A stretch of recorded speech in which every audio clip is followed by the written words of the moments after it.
오늘 주신 말씀으로 주님의 마음을 시원케 하는 제자라는 제목으로 여러분과 함께 은혜를 나누고자 합니다.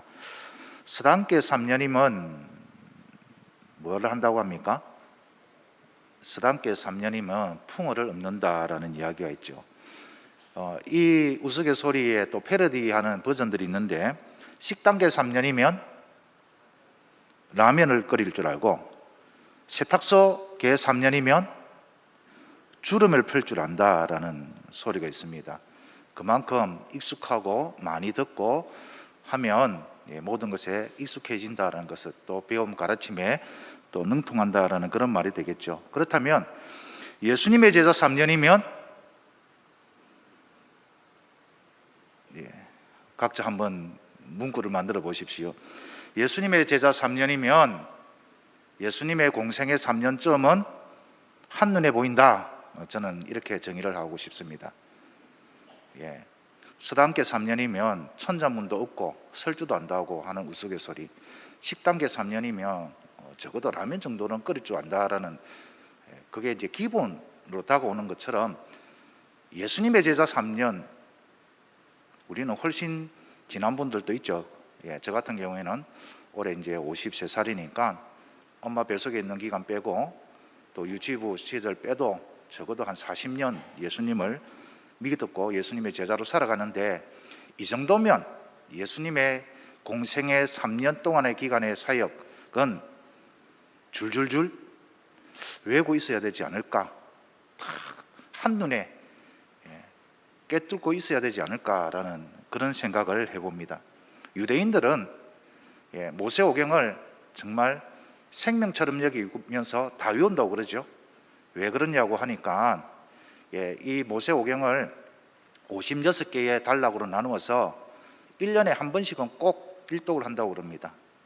모든 회당, 모든 그 예배 처소에서 동일한 본문을 가지고 1년에 정해진 시기에 매주마다 그렇게 반복적으로 읽는다고 그럽니다. 그러니까 그들에게 이 모세오경쯤은 이제 눈을 감고도 다 외울 수 있을 정도가 되었다는 것이겠죠.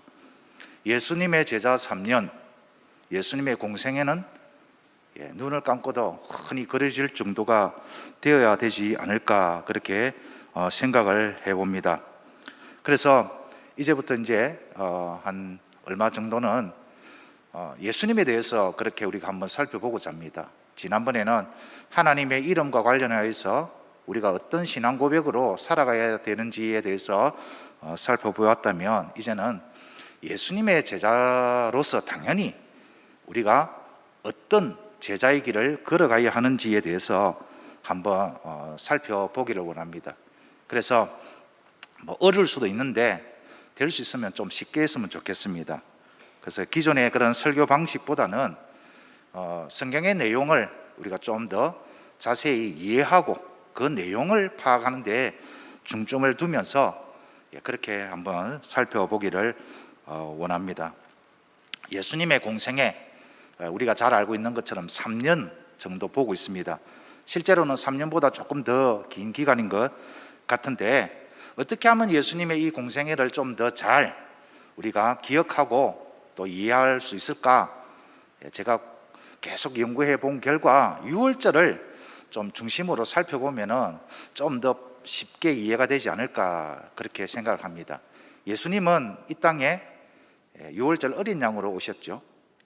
세상의 모든 죄를 대신 지시고 또 이 세상을 구원하기 위해서 하나님의 뜻에 따라서 이 땅에 오셨습니다. 그래서 예수님의 공생의 마지막 순간은 6월절을 기점으로 십자가에 못 박혀 죽으시고 3일 만에 부활하시고 또 제자들한테 마지막 지상대명령을 주신 다음에 이제 성천을 하시죠. 그러니까 이 6월절, 마지막 6월절로 이렇게 거슬러 올라가 보면 1년마다 6월절이 한 번씩 오니까 만약에 3년이다라고 생각하면은 총 4번의 그런 6월절이 있을 것으로 생각을 합니다. 그래서 대부분의 학자들도 예수님의 공생의 3년 기간 동안에 6월절이 4번 있는 것으로 그렇게 파악을 합니다. 또 요한복음에 보면은 요한복음은 이제 요한은 진짜 6월절 중심으로 그렇게 예수님의 사역들을 기록을 했거든요. 그래서 요한복음의 근거에 따르면은 예수님의 공생의 첫 번째 6월절은 2장에 그렇게 기록되어 있습니다. 성전 청결 사건이 첫 번째 6월절 때 있었던 사건입니다. 그리고 예수님의 공생의 두 번째 6월절은 역시 요한복음 5장에 그렇게 기록되어 있는데, 베데스다 연못에서 38년 된 병자를 고치신 그 사건, 안식일에 그 일을 했기 때문에 공식적으로 유대인들한테 이제 박해를 받죠. 뿐만 아니라 당신을 하나님의 아들로서 하나님과 동등됨을 여기는 그런 말씀을 전했기 때문에 신성 모독죄로 몰아서 이제 공공연히 표적이 되고 유대인들과 종교 지도자들이 예수님을 죽이려고 합니다. 그래서 예수님은 이제 유대 땅을 떠나서 갈릴리 가버나움을 중심으로 그렇게 천국 복음을 전파하고 가르치고 치유하는 사역에 그렇게 집중을 합니다. 그래서 오늘부터는 첫 번째, 두 번째 그 이후에 사역들은 조금 생략을 하고 세 번째 6월절부터 무슨 일이 있었는가라는 것들을 살펴볼 건데요. 혹시 여러분 가운데 예수님의 탄생부터 나는 좀 알고 싶다 하시는 분들이 있으면 언제든지 열려 있으니까 제 강의에 들어오시면 예수님의 탄생부터 세 번째 6월절 이전까지의 그러한 내용들을 우리 꼼꼼하게 한번 살펴봅니다. 그래서 언제든지 주저하지 마시고 참여하시면 감사하겠습니다. 자, 그러면 오늘은 세 번째 6월절에는 예수님이 어떤 일부터 시작하셨는가라는 것들을 여러분과 함께 살펴보기를 원합니다. 여러분 성경책 다 가지고 계시죠? 요한복음 6장에 보니까 어떤 내용이 있냐라고 하니까 한번 찾아보십시오. 요한복음 6장 6절에 마침내 유대인 명절인 유월절이 가까운지라 이렇게 기록되어 있습니다. 그 내용 전체를 한 단락을 보면 어떤 내용이 기록되어 있습니까? 오병이의 사건이 기록되어 있죠. 이 오병이의 사건은 사복음서 모두 기록된 그런 내용입니다. 이 말은 아주 중요한 그런 사건이다라는 것이겠죠. 그래서 예수님은 세 번째 6월절이 가까워 왔을 때에 무엇을 하셨느냐? 들에서 오병이의 사건을 일으키셨습니다. 여기서 좀 이상한 게 있습니다. 6월절 하면 유대인의 명절 중에서 가장 큰 명절이고 온 유대인들이, 온 이스라엘 백성들이 어디로 가야 정상입니까?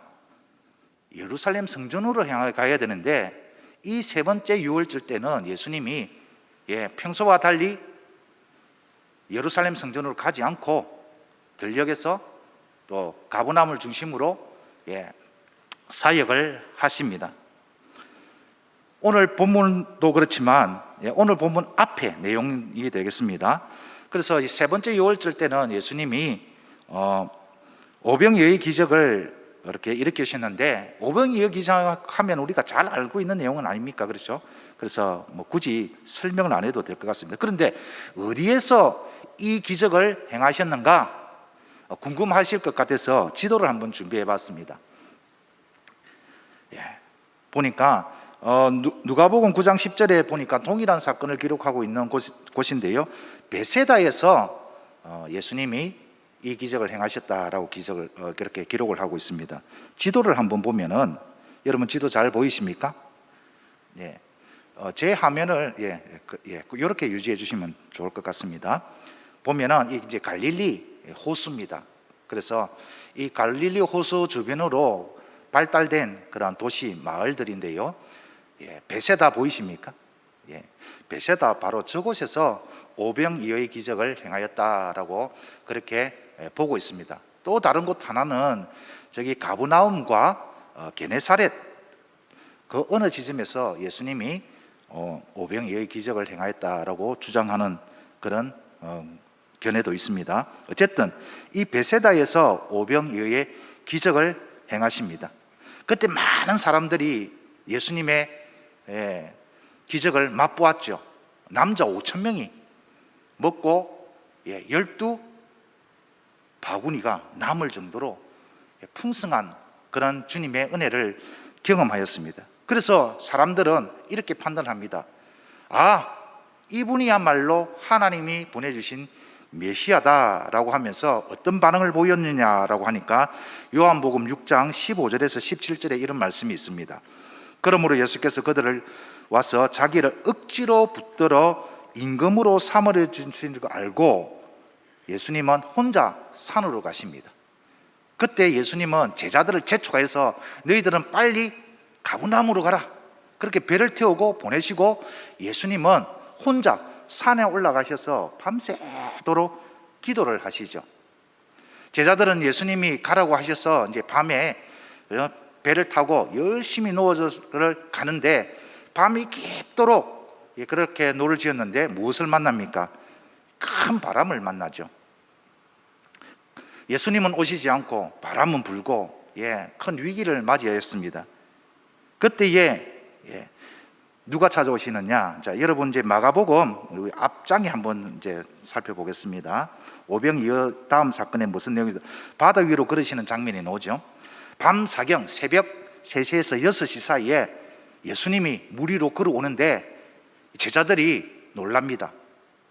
두려워하죠. 공포에 뜰니다. 왜? 유령인 줄 알고 유령이다 하고 소리를 지르니까 예수님이 안심하라, 내다, 두려워하지 말라, 그렇게 말씀을 할 때에 베드로가 용감하게 만약에 주시려면 나를 물 위로 걸어오게 하소서. 그래 오봐라.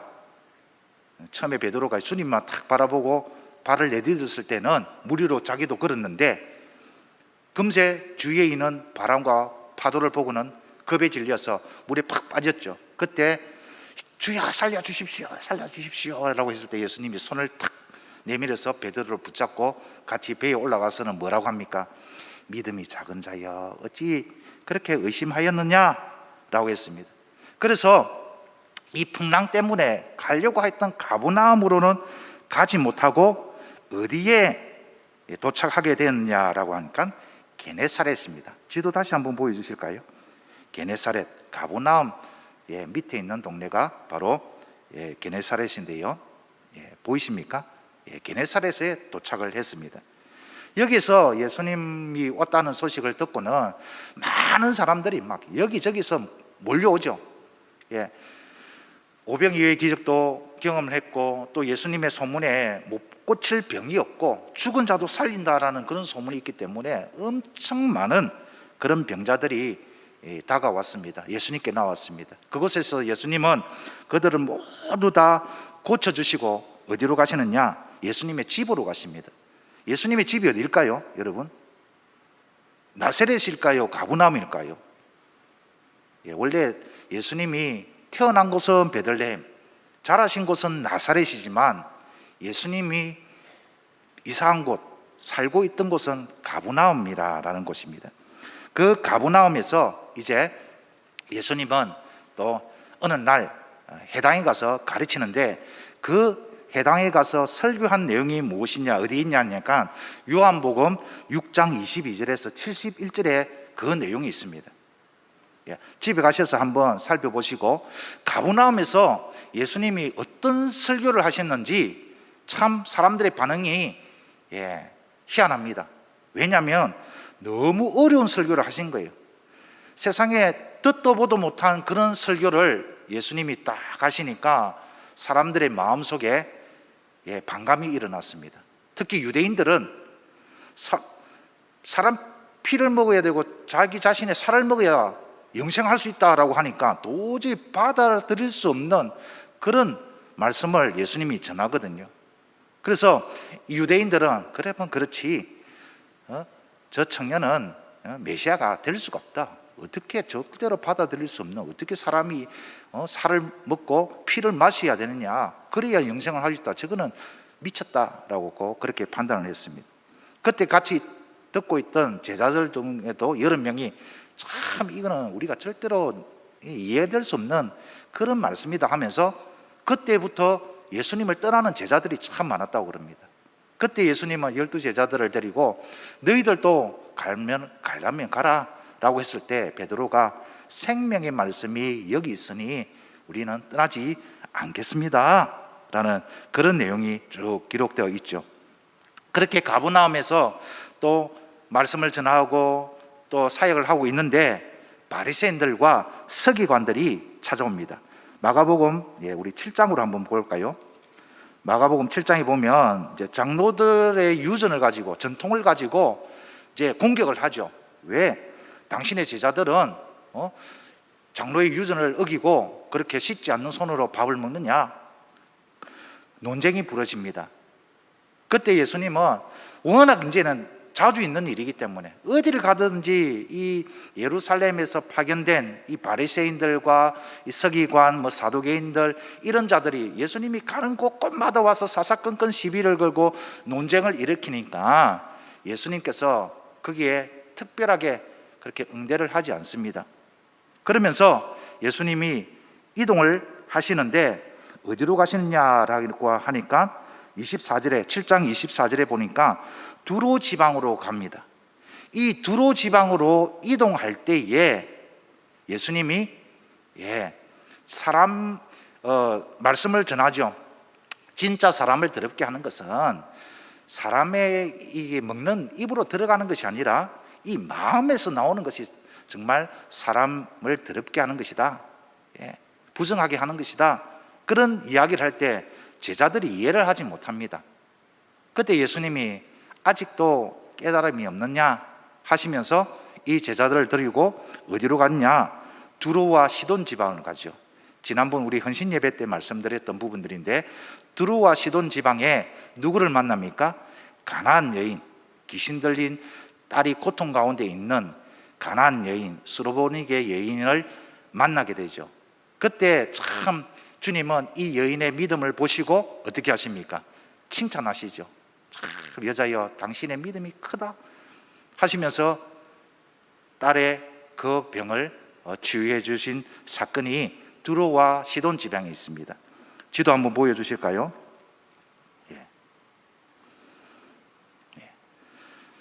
가버나움에서 두로와 시돈 지방으로 쭉 이동을 하십니다. 거기서 수로보니게 여인을 만나고 진짜 믿음이 어떤 믿음인가라는 것들을 제자들한테 보여주십니다. 그러면서 예수님의 행보가 이제 어떻게 진행을 되느냐라고 하니까 여러분 7장 31절 마가복음 7장 31절에 보면 두로 지방에 나와 시돈을 지나고 데가볼리 지방을 통과하여 갈릴리 호수에 이르매라고 되어 있죠.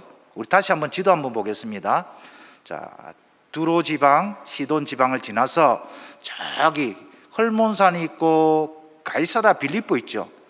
저 산지길로 쭉 해서 데가볼리라는 곳 보이십니까? 저 데가볼리라는 곳은 로마가 자치 지구로 만들어준 도시들입니다. 10개의 그런 자치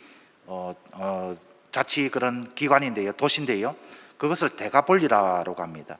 저 데가볼리를 지나서 어디에 이르느냐라고 하니까 히포스라는 곳에 다다르게 됩니다. 거기가 오늘 아니 7장 31절에는 갈릴리 호수 근처에 그렇게 도착하게 됩니다.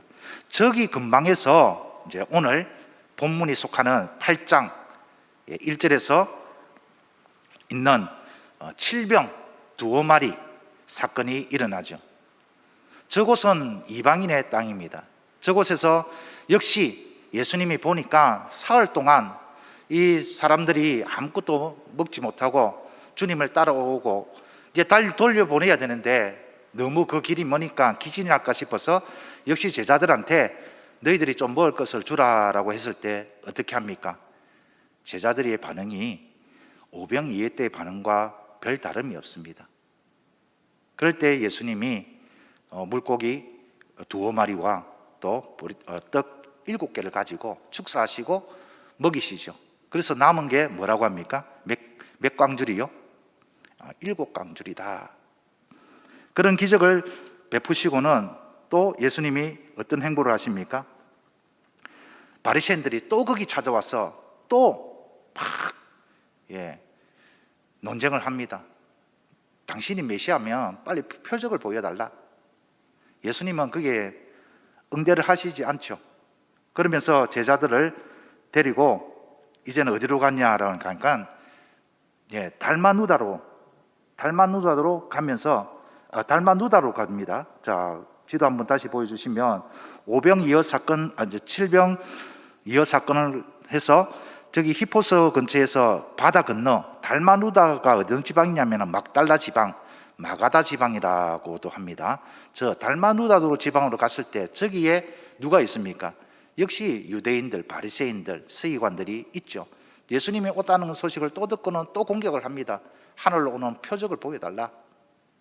그렇게 했을 때 예수님은 그들과 쓸데없는 논쟁을 벌이지 않습니다. 그러면서 베세다로 다시 배를 타고 가면서 제자들한테 당부를 하죠.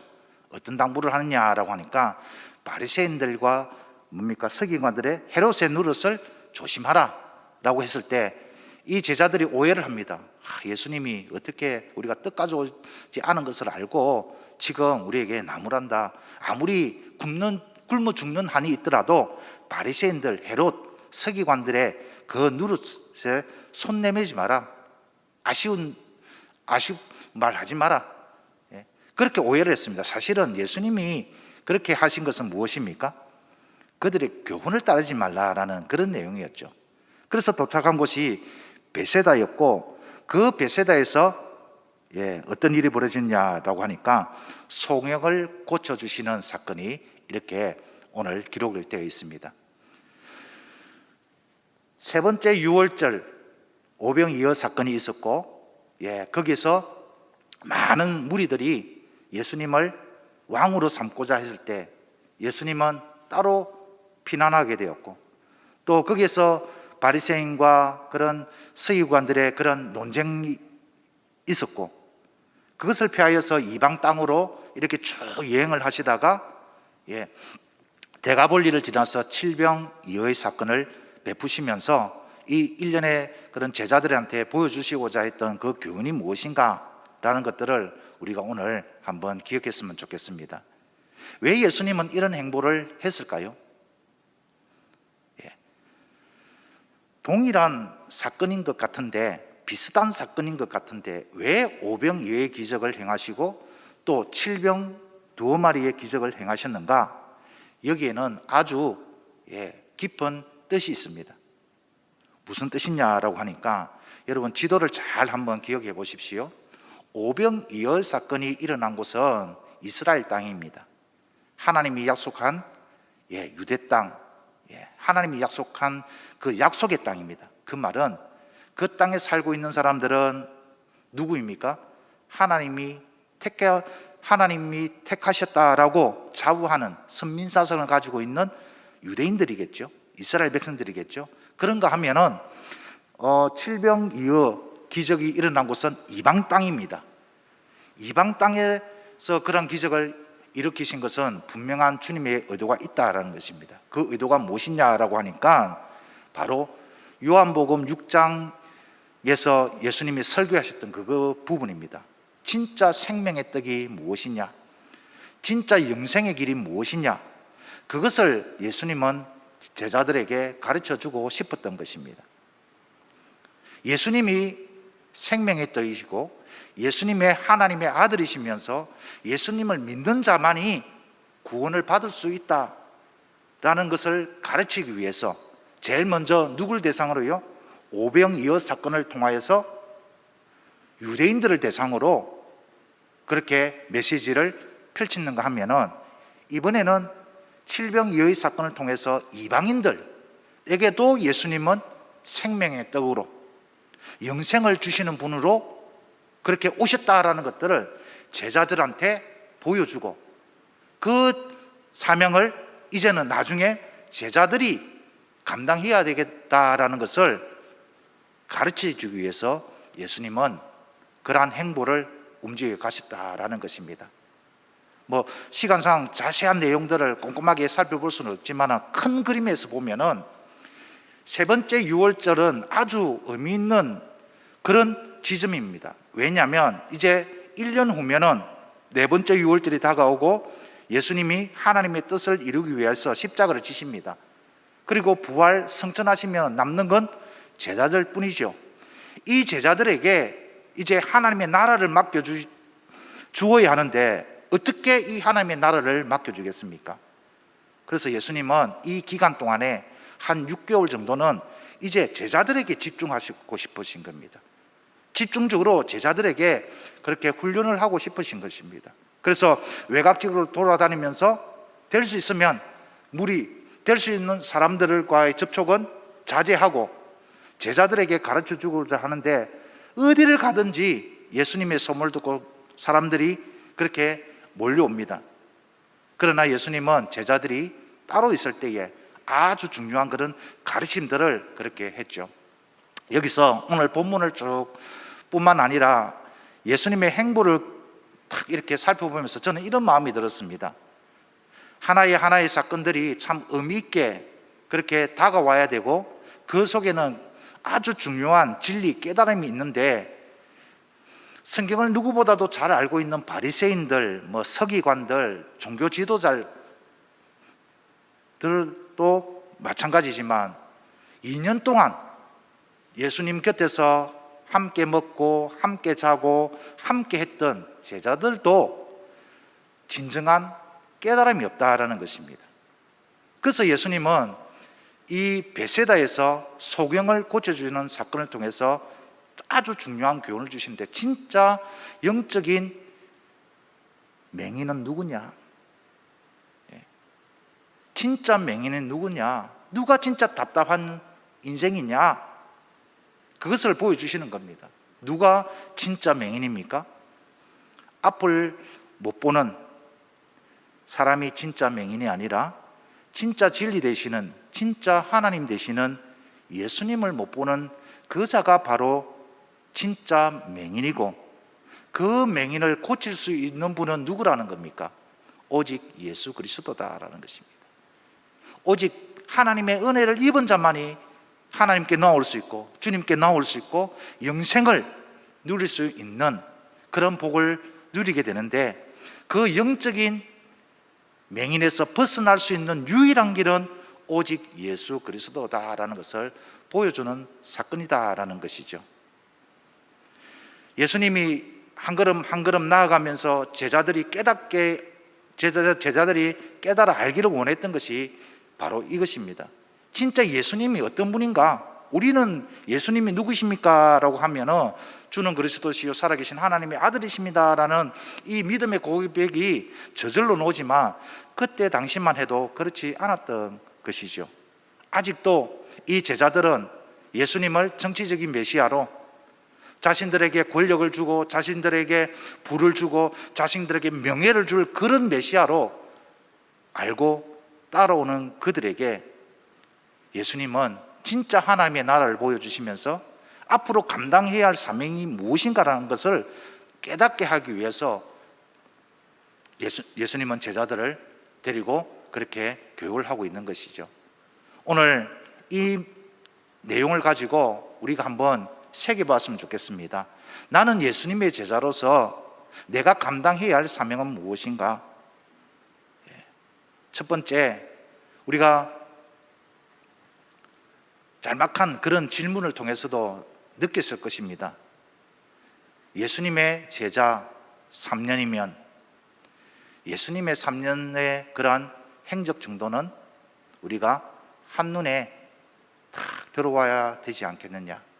그래서 예수님이 걸어가셨던 그 발자취를 따라갈 때마다 진짜 예수님이 원하였던, 깨닫기를 바랬던 그 마음을 그때 당시 제자들은 이해하지 못했지만, 그래서 예수님의 마음을 답답하게 했지만 10년이 지나고 20년이 지나고 30년이 지난 나는 예수님의 마음을 잘 알아서 예수님의 마음을 시원케 해드릴 수 있는 그런 제자가 되어야 되겠다라는 다짐이 필요하지 않겠습니까?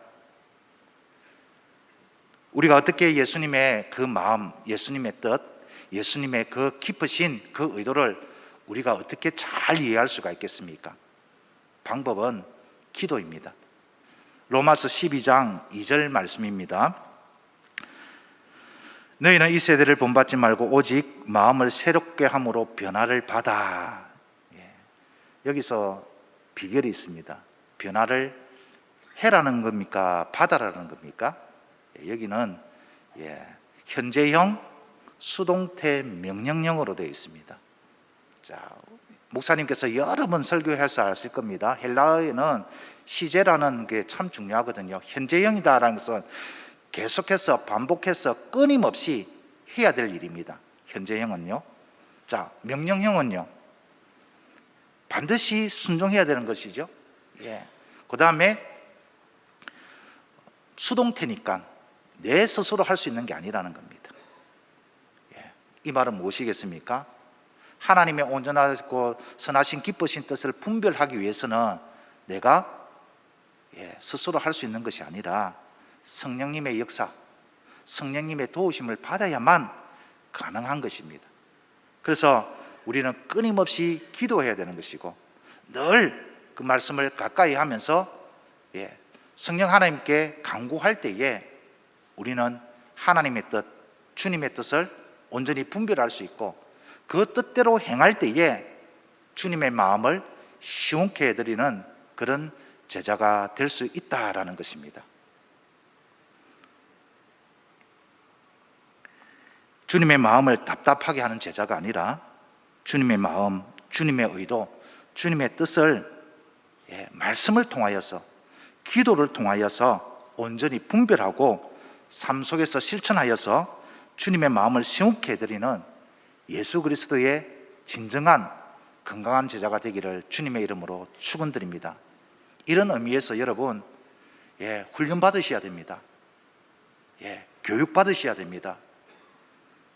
끊임없이 그러한 노력이 있어야 되고 끊임없이 기도하고 나아갈 때에 우리 모두는 예수님의 마음을 시원케 해드리는 진정한 제자가 될 수가 있을 것입니다.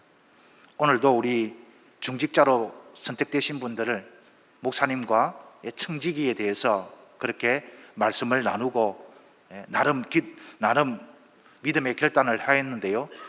이것은 중직을 맡은 자만이 필요한 것이 아니라 예수님의 제자라면 모두에게 필요한 부분들이니까 여러분 지금도 늦지 않았습니다. 많은 분들이 교회에서 실시하고 있는 그 교육훈련 프로그램에 다 한 광자씩 그렇게 참여하여서 정말 우리가 예수님의 마음을 시원케 해드리는 그런 제자가 되기를 간절히 소망합니다. 여러분 도전해 보십시오. 말씀을 다 가까이 할 때마다 정말 묵상할 때마다 적어도 우리가 예수님의 제자라면 이 정도는 알아야 되지 않겠습니까?